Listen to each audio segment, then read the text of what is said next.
Halo, assalamualaikum warahmatullahi wabarakatuh. Halo teman-teman, kembali lagi bersama saya Herudin di channel saya Rida Jaya Motor. Untuk teman-teman yang baru bergabung, silakan klik tombol subscribe ya.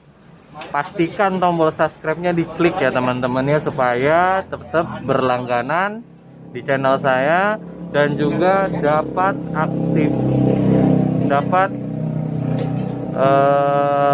uploadan terbaru dari channel saya ya, supaya nggak ketinggalan. Tenang aja teman-teman, tuh gratis, semua dijamin gratis dan dapat ilmu bermanfaat buat teman-teman. Walaupun yang nonton ini bukan mekanik ya, walaupun yang nonton ini bukan seorang punya usaha bengkel, karya wira swasta dan lain sebagainya, itu bermanfaat teman-teman. Teman-teman pasti tahu cara untuk servis motor teman-teman, jadi nggak dibodohi sama tukang bengkelnya. Kerusakannya apa, cirinya seperti apa, identifikasinya seperti apa, jadi teman-teman bisa tahu gitu loh. Itu buat bekal teman-teman juga, jadi itu kan bermanfaat ya. Oke. Saya ucapkan terima kasih kepada teman-teman yang setia berlangganan di channel saya, dan juga yang sudah klik tombol subscribe-nya tadi ya, jangan lupa ya, klik. Oke. Nah, saya ucapkan terima kasih. Dan juga satu hal, untuk kali ini saya ingin membahas tentang Vario 125 F1. Jadi rencananya saya mau akan melakukan, kita langsung menuju ke TKP-nya aja ya. Ke TKP-nya nggak jauh kok, cuma 1 meter teman-teman.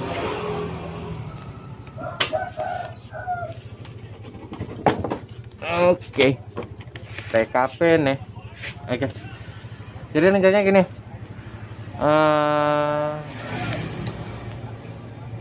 untuk motor Vario ini saya ingin nunjukin tutorial cara pemasangannya seperti apa. Tapi sebelumnya saya mau ngasih tahu dulu, menjelaskan dulu tentang beberapa analisa kerusakan yang ada di mesin motor Vario 125 Fi ya. Jadi teman-teman pengguna Vario simak baik-baik. Teman-teman yang mekanik juga yang belum pernah punya pengalaman di Vario, mohon maaf. Untuk belum pernah punya pengalaman di Vario Techno, Vario 125 Fi ya, simak baik-baik supaya bisa bermanfaat dan dapat jadikan pengalaman untuk kedepannya nanti ya. Saya mulai dari sistem pendinginan dulu ya. Jadi untuk Vario 125 F1 itu sistem pendinginannya dia menggunakan sistem pendinginan water coolant ya. Apa itu water coolant? Water coolant itu sistem pendinginannya itu menggunakan air radiator ya. Air radiator ya. Ini bro, ini bloknya nih. Jadi di sini ini kisi-kisi tempat adanya air dengan sistem siklusnya. Nanti kalau sudah terakit nanti mungkin saya akan jelaskan untuk sirkulasinya seperti apa. Tapi waktu posisi terbongkar ini saya mau jelaskan juga komponen-komponen yang sering bermasalah pada Vario 125 Fi mengenai sistem pendinginan. Ada satu kasus, mungkin teman-teman pernah jumpai, oli bercampur air ya, olinya bercampur air. Tapi indikator seperti itu didapat pada saat melakukan pergantian oli. Tiba-tiba nggak pernah kena banjir dan lain sebagainya, tiba-tiba olinya berwarna putih. Itu oli bercampur air ya bro ya, bukan ada air bening di situ, nggak mungkin, impossible. Selagi itu masih ada oli, kalau bercampur dia dengan air itu berarti warnanya putih susu ya. Itu sudah dia bercampur air. Nah, kok bisa oli bercampur air? Dari mana sumbernya? Dari mana masalahnya? Ya, masalahnya beradanya pada water pump bro. Ya, pasti water pump. Tidak mungkin ada komponen lain yang berperan dalam masalah itu. Pasti di water pump. Terjadinya kebocoran itu akibat ya, ini as water pump. Oke. Nah, di sini ada as water pumpnya. Mungkin teman-teman bisa lihat ya layar di kiri atasnya teman-teman. Di situ ada saya gambarkan komponennya seperti apa ya. Ini ialah kipas water pump. Di sini ada kipas water pump, ada bearing asnya, dan juga ada sealnya. Sealnya setebal ini ya teman-teman. Teman-teman bisa lihat di kiri atasnya, sealnya bentuknya seperti apa. Sealnya berada di dalam sini. Tebalnya kira-kira sekitar kurang lebih 2 cm. Nah, seal itu banyak lapisan dan memang dia didesain sangat tebal supaya tahan terhadap pressure yang tinggi, tekanan yang tinggi dari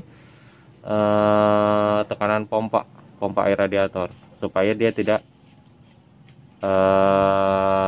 bocor, air radiator itu tidak bocor masuk ke dalam engine ya. Kenapa? Karena di sini sistem sirkulasi air radiator ya. Di sini sistem sirkulasi air radiator dan di sini dipisah oleh seal.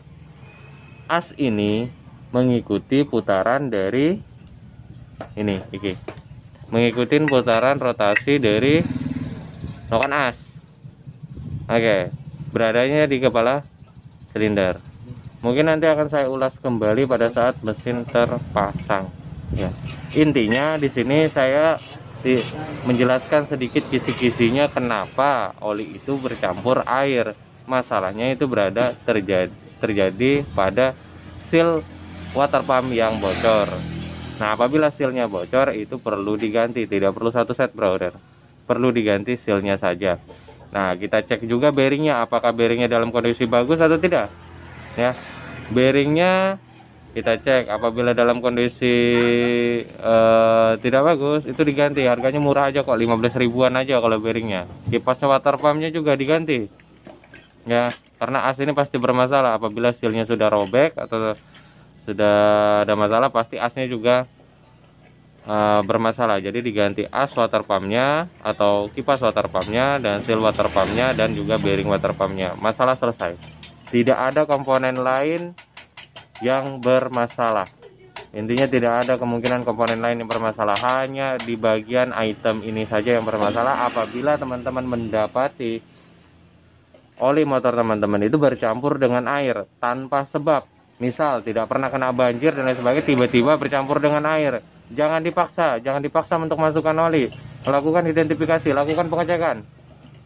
Kenapa? Karena resikonya sangat vital ya. Kalau oli bercampur air, secara otomatis pelumasannya tidak maksimal, dan secara otomatis juga komponen-komponen yang harusnya dilumasi dengan oli murni dan oli murni yang sudah dihitung koefisitasnya, kekentalannya ya, sudah dihitung sedemikian rupa, itu dicampur dengan air. Alhasil komponen tersebut bukannya dilumasi tetapi malah membuat komponen aus, oblak, rusak. Alhasil biaya yang dikeluarkan, budget yang dikeluarkan lebih besar.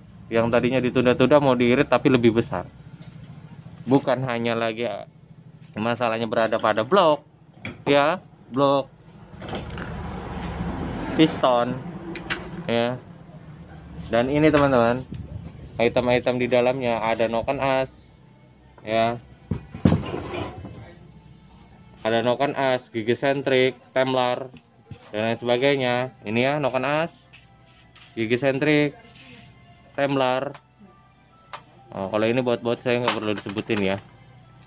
Klep ya. Masalahnya bukan hanya tertumpu pada itu aja, tetapi masuk ke dalam sistem utama, yaitu di sini ada stang piston, crankshaft. Ini ya, di dalam sana ada crankshaft. Dan juga di sini ada rantai kamprat. Ya. Budgetnya cukup mahal.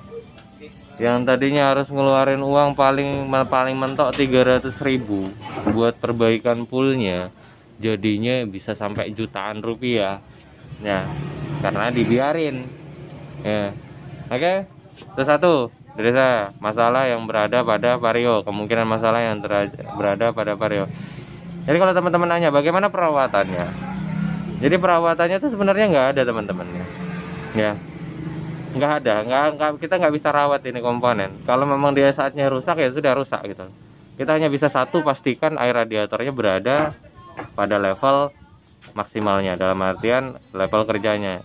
Jangan sampai radiator kurang, itu aja kita pastikan. Ya, satu. Dan yang kedua, olinya juga kita rutinitas ganti 1000 km atau 1 bulan 30 hari ya. Itu aja oleh engine-nya. Itu perawatan dari si pengguna. Tapi kalau perawatan khusus tidak ada untuk water pump ya. Water pump ini kapanpun masanya dia mau rusak ya udah rusak. Indikatornya seperti apa? Mesin cepat panas ya. Habis itu warna merah ada di indikator teman-teman di speedometer, itu warna merah seperti ada perahu, itu indikator panas. Nah, nanti di situ dia akan muncul. Kalau itu akan muncul, bertanya-tanya dan cepat ke bengkel cari masalahnya. Karena itu dia menandakan bahwa ada overheating dan terjadi panas yang berlebihan pada kendaraan Anda. Oke?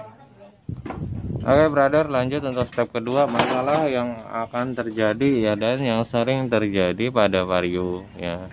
Biasanya masalahnya motornya. Indikatornya gini. Motornya ini susah nyala di waktu pagi. Susah sekali nyala di waktu pagi. Engkol, starter tangan sampai di engkol kaki susah nyala. Ganti busi, semprotkan karburator cleaner di dalam lubang businya, mau ada ciri-ciri nyala. Diengkol terus menerus diengkol sampai elek diengkol, capek juga akhirnya ngengkol, akhirnya nyala. Nah, ketika motor ini nyala, motor Vario ini nyala ya, putaran bawah mau idle, mau kecepatan idle, tiba-tiba dia langsung tek mati. Di starter lagi susah lagi nyala. Kadang-kadang mau enak nyala, tetapi kalau pada saat di setel putaran bawahnya nggak ada, hilang ya. Kalau putaran bawah dia langsung mati, jadi harus digas dikit dia baru hidup. Kemungkinannya ada dua teman-teman, tetapi yang paling sering itu masalah pada engine ya. Yang saya dapat paling sering itu masalah pada engine. Kalau kita berbicara masalah sistem kontrol, idle speed control yang berada pada throttle body, nantilah next kita bicarakan. Tapi yang paling masalah indikatornya sekitar 75% itu berada pada engine. Apa yang terjadi pada engine? Terjadi masalah pada ruang bakar akibat dari servis kelalaian pengguna ya, tidak pernah melakukan servis yang berujung apa? Mantap juga. Ya, si pengguna yang tidak memperhatikan masalah servis kendaraannya. Satu, filter udara agak pernah diganti, bahkan tidak pernah diperhatikan, taunya hanya oli. Mohon maaf teman-teman, selain oli, filter udara itu perlu diperhatikan, terutama teman-teman yang lintasan motornya di wilayah perkebunan, di wilayah yang berdebu, itu sangat perlu diganti. Kenapa? Karena udara yang masuk ke dalam sini, ke ruang bakar ini ya, ini ke dalam sini bro, itu harus bersih ya. Makanya adanya filter udara, karena ruang bakar di sini harus bersih. Kalau tidak bersih, otomatis pembakarannya itu bercampur dengan kotoran. Jadi pembakarannya bukan hanya bahan bakar udara dan letikan bunga api, tapi ada debunya juga. Nah, debunya kebakar juga. Alhasil debu itu tidak semuanya keluar melewati ini exhaust manifold, dalam artian untuk melewati, kenapa tidak semuanya keluar ke sana? Pasti ada sisa pembakaran dalam bentuk kerak. Nah, keraknya itu kalau sekali pembakarannya mungkin nggak banyak, tapi ini bayangkan kalau RPM-nya 4000 per menit ya, 4000 kali pembakaran dalam 1 menitnya, dipakai motor itu dalam jangka berapa bulan, ngeludak di sini bro, numpuk kerak. Teman-teman lihat di bagian atas, saya ada kasihkan gambar contoh ya, bagaimana blockhead yang tidak pernah diperhatikan filter udaranya, akhirnya klepnya keganjal, bahkan tidak mau nyala sama sekali. Kenapa? Karena loss kompresi ya. Itu yang perlu diperhatikan oleh teman-teman. Oke, loss kompresi. Oke, itu masalahnya. Jadi indikatornya susahnya lah, gitu loh. Oke, itu 2 masalah utama pada Vario 1 FI. Oke. Solusinya seperti apa? Jalan satu-satunya solusinya cukup mahal, tapi nggak mahal-mahal amat, bro. Ya. Motor diturunkan seperti ini. Ya, motor diturunkan seperti ini, dibelah dari kerangkanya. Tapi bagian blok ini tidak dicabut, pistonnya tidak dicabut, hanya saja ininya saja dicabut. Ininya dicabut, ya. Klepnya dicabut, dibersihkan ulang, ya. Klepnya dicabut, dibersihkan ulang. Di bagian intake manifold, akses manifoldnya dibersihkan ulang, baru di skru klep ulang. Seal klepnya diganti dengan yang baru, ya. Seal klepnya diganti dengan yang baru, ya. Setelah seal klepnya diganti dengan yang baru, dirakit ulang, ya, berserta teman-temannya dirakit ulang. Dalam kondisi ini sudah dibersihkan, ya, tidak ada kebocoran kompresi. Dirakit ulang, dipasang ulang dengan biaya kurang lebih, kalau untuk pasaran Kalimantan kurang lebih sekitar 200.000 rupiah, ya. Pasaran Kalimantan, bro, ya, bukan pasaran wilayah lain. Itu memakan uang 200.000 rupiah, motor ini kembali normal, ya. Tapi ada jikanya, jika tidak ada masalah lain di engine. Biasanya komplikasi karena satu item tidak dirawat, yang lainnya juga kemungkinan besar tidak dirawat, ya. Mungkin kita tidak tahu sih, si pengguna yang sibuk atau nggak pak. Alasannya sih kebanyakan nggak paham masalah motor, tapi sebenarnya kalau alasannya nggak paham, nggak mungkin sih saya rasa. Sekarang zamannya IT, bro, ya. Kalau kita mau belajar itu mudah sekali, tinggal buka YouTube, pasang paket 2 GB, belajar cukup banyak kan.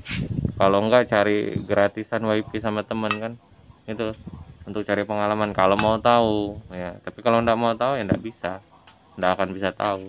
Oke. Masalah yang ketiga, saya lanjut. Untuk masalah yang ketiga, itu beradanya pada blok silinder. Biasanya masalah ini terjadi akibat kelalaian pengguna juga, yaitu kelalaian dari pergantian oli. Pergantian oli yang seharusnya dilakukan pergantian itu di kilometer 1000 km, setiap kali 1000 km, atau dengan masa penggunaan 30 hari, itu oli wajib diganti, ya. Oli mesin itu wajib diganti. Oli apa yang digunakan, bro? Ya oli matic, sembarang oli matic apa, semua ada di pasaran tuh bagus semua kok. Saya tidak banding-bandingkan yang mana yang paling bagus, tapi intinya bagus semua, ya. Oke. Yang penting ganti oli, yang penting jangan oli minyak makan yang dimasukkan, ya hancur, bro, ya. Ya, intinya oli mesin, oli matic itu udah bagus, oke. Nah, diganti. Apabila pergantian oli itu tidak diikuti atau tidak rutin, efek sampingnya akibatnya akan berada di sini, bro. Terutama ini yang bermasalah, terutama sekali ini yang bermasalah. Terjadi keausan di bagian liner dan juga terjadi keausan di bagian, ya, ring piston dan piston. Bahkan bukan hanya aus, tergesek kasar karena tidak ada pelumas lagi, bro. Kalau Anda bertanya apakah oli itu bisa berkurang, bisa, ya, dengan sendirinya bisa. Buktinya motor baru 3 bulan gak ganti oli, 4 bulan gak ganti oli. Coba pas ganti oli terakhir, ukur cc nya. Kalau masih mending kalau ada 1/4, kalau habis udah motor baru. Itu buktinya. Kan gak ada kebocoran, bro. Ternyata gak ada kebocoran, bro. Bagus semua. Dari mana? Kemana olinya, bro? Oli juga fluida, oli juga cairan, ya. Ya kan? Oli juga ada mengandung air. Temperatur yang naik turun pada engine, pada sistem engine, ya. Temperatur yang naik turun pada engine ini mempengaruhi massa jenis dari oli tersebut. Ada kandungan airnya, otomatis ada penguapan lah, ya kan? Ini ada lubang pernapasannya, bro. Mau saya buktikan kalau di sini ada lubang pernapasannya. Ini cover headnya ini, ya. Ini menuju ke filter udara. Ini ada lubang pernapasannya. Disinilah adanya penguapan. Ya. Kalau Anda berpikir hanya 1 menit, 2 menit, 3 menit, nggak jadi masalah mesin hidup. Anda tahu nggak putaran dalam 1 menit itu berapa? Kalau Anda ngangkat gasnya 8.000 rpm, 8.000 kali itu putaran 1 menit. Pikirkan ya. Pasti akan berkurang, apalagi dalam 30 hari rutinitas dipakai, kagak diganti olinya ya hasil hancur otomatis. Ini yang paling terutama diserang ya, pasti. Makanya perlu dilakukan perhatian untuk sistem pergantian oli motor teman-teman ya. Oke. Nah, solusinya seperti apa kalau ini yang kena? Kalau untuk Vario 125 Tekno ini masih bisa di coulter, biayanya masih murah. Tidak seperti halnya Vixen, MX dan seri-seri Yamaha Mio Soul GT injeksi itu nggak bisa bro, bloknya kudu diganti. Vario masih mending, ini masih bisa di coulter, jadi biaya cukup murah, tinggal di coulter, beli piston ya, beli top set, oke, beli oli, ya kan, pinjam kunci sama teman, bongkar sendiri, pasang sendiri, lihat tutorialnya seperti apa, ya, lihat tutorialnya seperti apa di YouTube. Tapi pintar-pintar juga lihat tutorial, jangan lihat tutorial yang abal-abal, harus fokus lihat tutorialnya supaya tutorialnya betul-betul yang ngajarin yang benar, bukan yang ngajarin yang salah. Oke. Nah, mungkin itu aja yang saya bahas tentang 3 analisa masalah pada Vario 125 F1 atau Vario Tekno. Untuk part yang kedua ini saya bikin videonya ini 2 part ya teman-teman. Untuk part yang kedua saya khususkan bagian teknik pemasangan ya. Kalau teknik pembongkaran saya udah review kan. Kenapa? Karena intinya sama aja. Kalau bongkar tuh intinya sama aja nggak jadi masalah. Bongkar yang penting urutannya sama, mau Vario, Soul GT, Beat sama semua, bongkarnya sistem bongkarnya sama, nggak ada yang perlu dihati-hatikan. Hanya saja pemasangannya yang perlu hati-hati, karena pemasangannya sensitif ya. Oke. Nanti pemasangannya saya reviewkan ke teman-teman, saya jelaskan itemnya secara detail ya. Teman-teman perhatikan secara detail supaya teman-teman bisa contoh di rumah apabila sedang melakukan perbaikan mesin engine pada Vario 125 F1. Oke teman-teman, kurang lebihnya saya mohon maaf. Assalamualaikum warahmatullahi wabarakatuh.